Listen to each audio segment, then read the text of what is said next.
Në 18 vjetorin e miratimit të kushtetutës, liderët institucional dhe politik kanë rikujtuar rëndësinë e këtij akti më të lartë juridik të Republikës.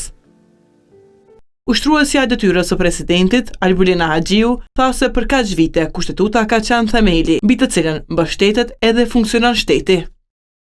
Ajo përcakton rendin kushtetues, garon të drejtat dhe liritë themelore dhe vendos parimet që udhëheqin institucionet tona. Përkushtimi ndaj kushtetutës mbetet parakusht për stabilitet, zhvillim dhe konsolidim demokratik.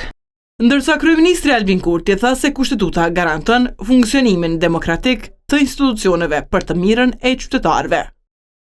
Në këtë ditë riafirmojmë angazhimin tonë për përgjegjësi të lartë shtetërore e qytetare, duke parë këtë si garanci të paqes e demokracisë, për drejtësi e siguri në të tashmen dhe të ardhmen tonë evropiane. Përveç urimeve, opozitarët adresuan edhe kritika ndaj pushtetit në raport me kushtetutën. Kryetari i Aleancës për Ardhmërinë e Kosovës, Ramush Haradinaj, përmendi qasjen e Albin Kurtit si periudhë kur është shkelur kushtetuta. Në 5 vitet e fundit kemi parë shkeljet e panumërta të kushtetutës përmes vendimeve dhe veprimeve antikushtetuese, duke anashkaluar qëllimshëm parimet e saj. Kjo praktikë duhet të ndalet urgjentisht. Kurse kryetari i Partisë Demokratike Bedri Hamza e cilsoi atë si udhërrëfyes për ndërtimin e shtetit ligjor.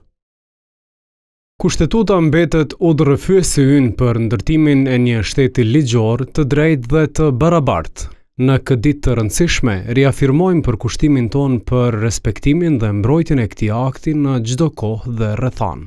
Në të njëjtën linjë, kryetari i Lidhjes Demokratike Lumir Abdixhiku theksoi rolin e saj në konsolidimin e shtetit dhe orientimit euroatlantik. Kujtoj me mirënjohje të thellë sakrificën dhe vendosmërinë e popullit tonë që i hapi rrugë krijimit të këtij dokumenti historik, si dhe të gjithë qytetarëve tanë që me përkushtim punuan dhe kontribuan në ndërtimin e institucioneve dhe forcimin e shtetit tonë mbi vlera demokratike. Kushtetuta e hartuar pas pavarësisë më 2008 konsiderohet baza mbi të cilën funksionon rendi demokratik dhe juridik i vendit.